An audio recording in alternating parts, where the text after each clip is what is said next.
Bägge sidor beskriver att den andra ska bort och att de inte slutar förrän detta sker. Konflikten mellan M-falangen och G-falangen är att bedöma som personlig och har sin grund i blodshämnd. Samtliga som var med i konflikten från början känner och har umgåtts flitigt med varandra vardagligt och i kriminella sammanhang där en liten klick varit aktiva under en längre tid och började sin kriminella bana som 12- och 13-åringar. Efter insats lågtryck 2018 har dock konfliktytan vuxit till hela Göteborg. Konflikten mellan M- och Z-falangen bedöms ha sin grund i en strid om narkotikahandeln. Z-falangen tog mer mark under åren då konflikten mellan M- och G-falangen var som mest intensiv samt under tiden då flera tongivande aktörer i M-falangen avtjänade fängelsestraff. Z-falangens primära område är runt Frölunda torg. G- och Z-falangen bedöms inte vara i konflikt vid det här tillfället med varandra. 2 augusti 2013, klockan 1:41 natten mot fredag kom det larm om skottlossning i Tynnered. När polisen kommer till platsen på Grevegårdsvägen hittas 2 unga skottskadade män vid en bil på en parkeringsplats. Den 20-åriga passageraren är allvarligt skadad medan den 24-åriga föraren fick lindriga skador i handen. En 24-årig man och hans 20-åriga passagerare hade varit tillsammans med vänner och sedan hämtat saker hemma hos en bekant. När de skulle köra därifrån blev de stoppade av en vit BMW-kombi. 2 män ska då klivit ut ur BMWn och börja skjuta in i bilen de unga männen satt i. Det ska avlossas minst 7-8 skott mot bilen. Fardin, den 20-åriga passageraren i bilen, blir träffad bland annat i huvudet och avlider direkt på platsen. Han överlevs av en tvillingbror och en lillebror som tar hans död väldigt hårt. De överlevande bröderna blir det media senare kallar G-falangen. Det finns en misstanke att en av männen som låg bakom mordet på Fardin hjälpte till och bar kistan vid hans begravning. I och med händelsen skapas 2 sidor, M- och G-falangen. 3 år senare, 2 september 2016. Larmet till polisen kom in klockan 21:16 på fredagskvällen om skottlossning vid Frölunda torg. När polisen kom till Näverlursgatan hittade de en man som skjutits till döds sittande i en bil på parkeringen. Mannen satt i bilen när han sköts med ett stort antal skott från ett automatvapen. Han ska ha träffats bland annat i huvudet och avled direkt på platsen. Offret hade skjutit så svårt i ansiktet att polisen hade svårigheter att identifiera honom. Det visar sig att det 33-åriga dödsoffret är Mastak, en utpekad veteran i Göteborgs gängvärld. Han ska tidigare varit medlem i Original Gangsters, OG, och 2014 figurerade Mastak ihop med flera vänner, kända medlemmar från den så kallade Vårvärdesligan i Biskopsgården. Däribland Hussein Shit, Eddie Jobe a.k.a. 50 och hans bror vid en incident på Godvädersgatan där de besköts av 2 personer på moped. Mastak överlevs av sin lillebror Masiar som bägge kopplas till det media kallar M-falangen, ett kriminellt nätverk i Västra Frölunda. Polisen har olika teorier vem som ligger bakom detta mord.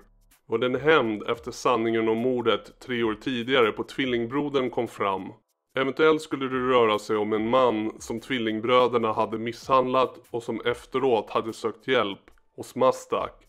Eller var det Naziligan som offret tidigare hade en konflikt med när han var med i Original Gangsters som tog ut sin hämnd? Detta är oklart och fallet är olöst. 31 oktober 2016. Polisen larmades vid klockan 20:26 på kvällen till skottlossning i Västra Frölunda.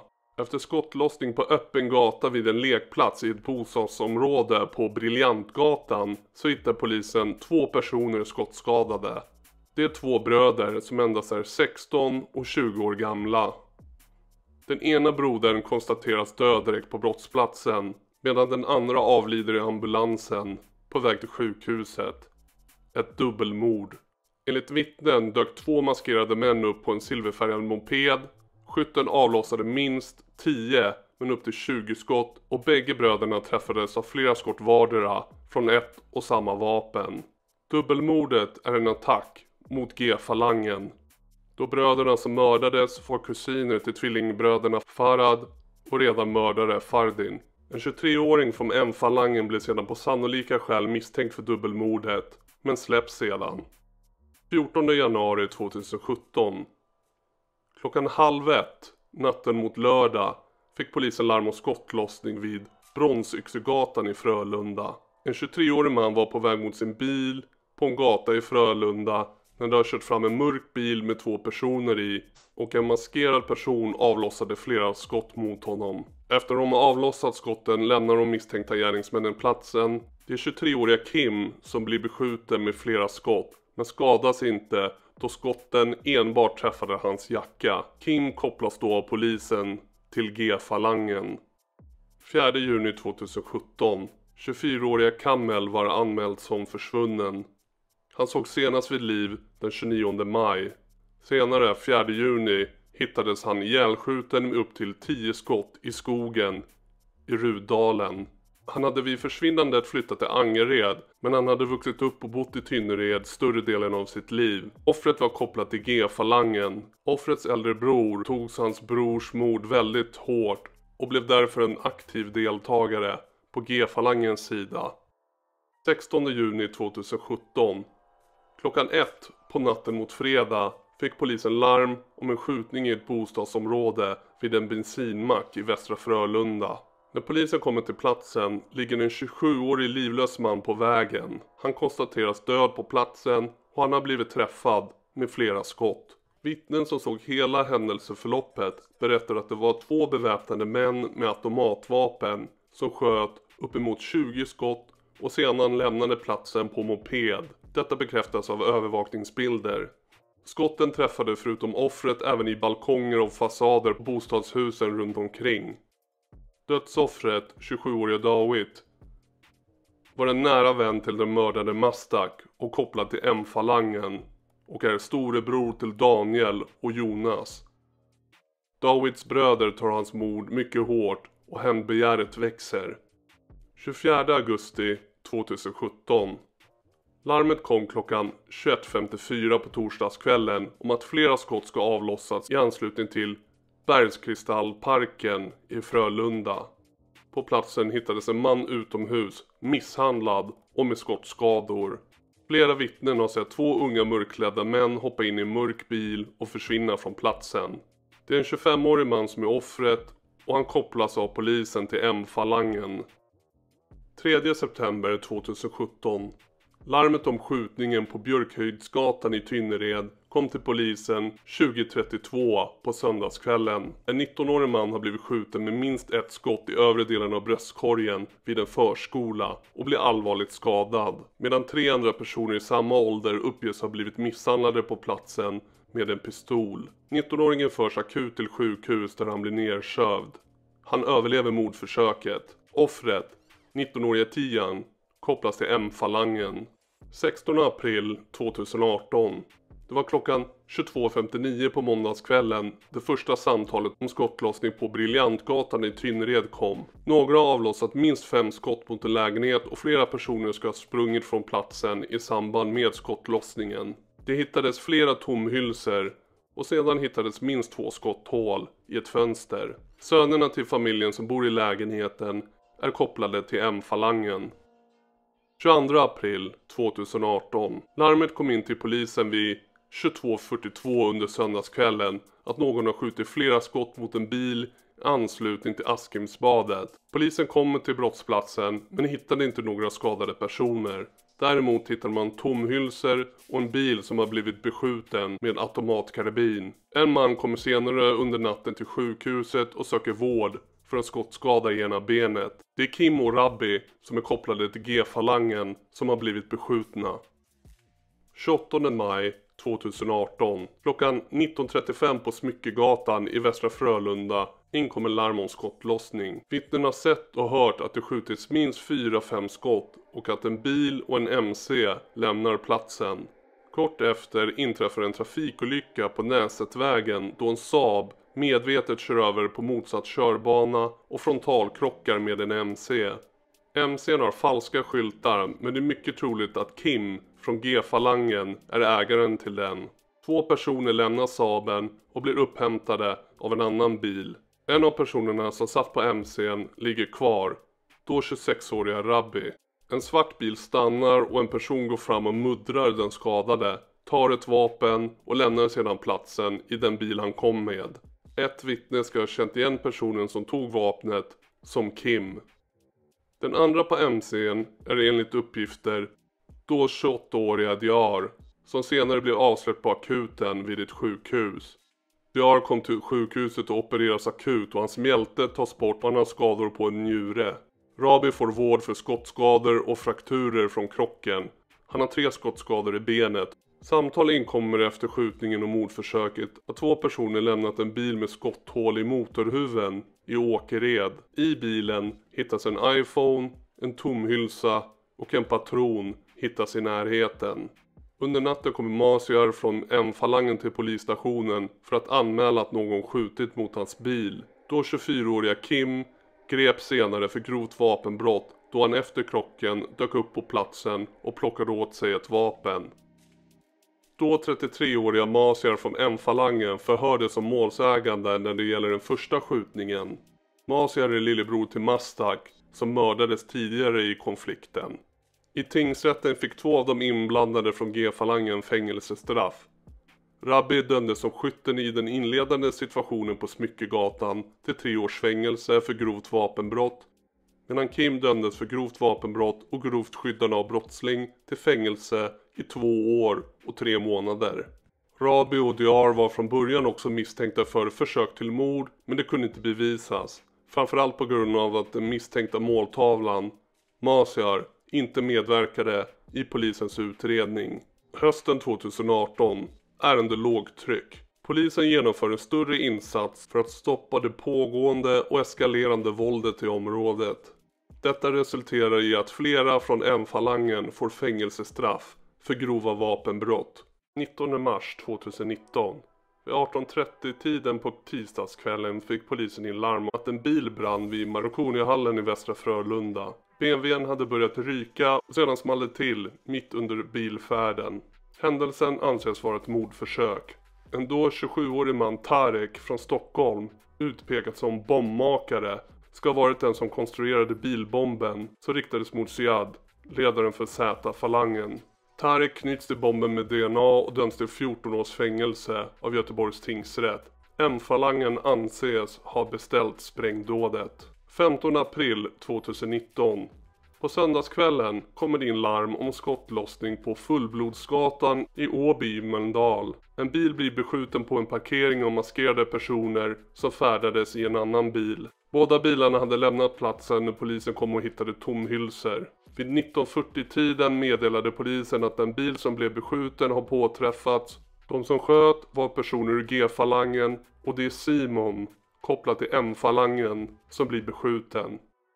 November 2019.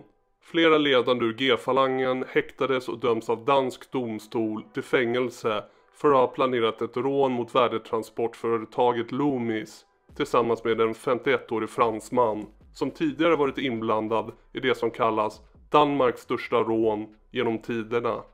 Både tvillingbrodern och lillebrodern till Fardin från G-falangen fälls för rånet. 29 december 2019. Larmet om skottlossning inkom strax innan klockan 6 på söndagskvällen. Det har skjutits vid en parkeringsplats utanför en pizzeria på ett torg i Södra Biskopsgården på Hisingen i Göteborg. På brottsplatsen anträffas 2 unga män skjutna. Den ena låg livlös på marken på en parkeringsplats och konstateras vara avliden. Den andra skottskadade personen satt en bit därifrån och försökte få förbipasserande att ringa efter ambulans. Han var allvarligt skadad i buken och blev opererad, men överlevde mordförsöket. Bägge offer var från Tynnered. Det 22-åriga Tian som blev mördad. Samma unga man som är kopplad till M-falangen och skottskadades redan i september 2017 i ett mordförsök inom konflikten. Till hans vän Hussein, vars familjs lägenhet tidigare blev beskjuten, som blev skottskadad vid händelsen. 5 april 2020. Polisen fick in larm om en skottlossning i Tynnered vid 17:44 på söndagskvällen. då flera personer hade ringt in om att man hört flera skott avlossas vid Tåpasgatan. Skotten är riktade mot personer i Z-falangen. 14 april 2020. Vid 22-tiden på tisdagskvällen avlossades det flera skott mot Z-falangen vid Positivparken runt Frölunda torg. I början av januari 2021 grips, häktas och misstänks 8 personer kopplade till M-falangen för stämpling till mord och förberedelse till mord, för de har beslutat och planerat att döda en eller fler av Kim, Terror, Henno och Oliver tillhörande G-falangen. Grundplanen innefattade spanande, campande utanför Olivers bostad, och därefter ska någon av gärningsmännen med hjälp av en utringartelefon goa eller locka ut en eller flera av målsägandena. Varefter någon av gärningsmännen ska skjuta ihjäl dem och fly från platsen med en bil eller vespa. Samma män har haft en separat brottsplan att skjuta ihjäl Henno runt 12 eller 1-tiden den 7 april 2020 på Norra Dragspelsgatan. Majoriteten av de åtalade i M-falangen fälls och döms till långa fängelsestraff i tingsrätten och hovrätten. Däremot den utpekade ledaren för M-falangen, Masiar, som dömdes till ett kortare fängelsestraff i tingsrätten, var på fri fot och flydde landet och håller sig numera borta från rättvisan utomlands, då han dömdes till ett längre fängelsestraff i hovrätten. I avsaknad av bägge ledarna Masiar samt Daniel, Jonas storebror i M-falangen, så har Jonas klivit in som ledare för nätverket. 18 maj 2023 klockan 17:34 kommer det larm om skottlossning i Askim i Göteborg. Minst 7 skott ska avlossas på platsen och 2 unga män uppges ha blivit träffade. När polisen kommer till brottsplatsen på Solgärdesvägen i Askim ser de en bil ståendes och en man liggandes på trottoaren som blöder kraftigt. Man kan snabbt se flertalet skotthål i offrets överkropp samt i huvudet. Han är blek, men trots detta är han vid medvetande och talbar. Det andra offret ser man har en kraftig blödning i höger armhåla från en skottskada. Det visar sig att då 22-åriga Oliver och Rasmus, som tillhör G-falangen, har blivit lurade till mötesplatsen. Både Oliver och Rasmus samarbetar med varandra och säljer narkotika för G-falangen, enligt polisen. När Oliver som kör bilen stannar till vid mötesplatsen med neddragna fönster, så dyker en maskerad ung man upp bakifrån och avlossar ett stort antal skott in i bilen. Oliver träffas av 7 skott, 3 i axlarna, armarna och 3 i torson centralt kring bröstkorgen.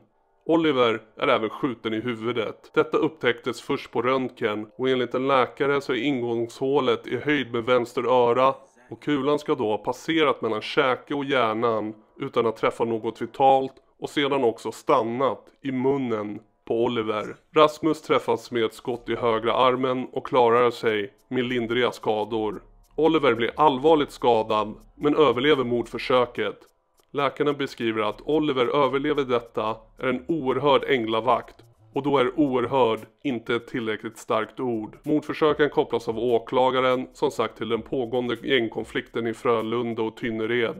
Jonas, som är lillebror till mördade Dawit, och Daniel tillhörande M-falangen har åtalats som misstänkt för att ha beställt och anstiftat mordet på Oliver med hjälp av frilansande torpeder från Stockholmsområdet. 14 augusti 2023. Omkring klockan 23:30 på måndagskvällen får polisen larm om skottlossning i Västra Frölunda. När polisen kommer till brottsplatsen på Södra Dragspelsgatan i Västra Frölunda finner de bland annat en skottskadad ung man samt en kraschad moped. 2 unga män på moped dyker upp och skjuter mot en tonåring.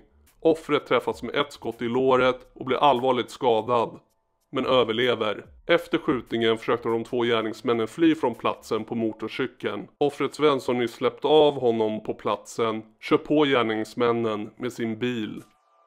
De frontalkrockar i höjd med Södra Dragspelsgatan 39, vilket utgör det andra våldsdådet.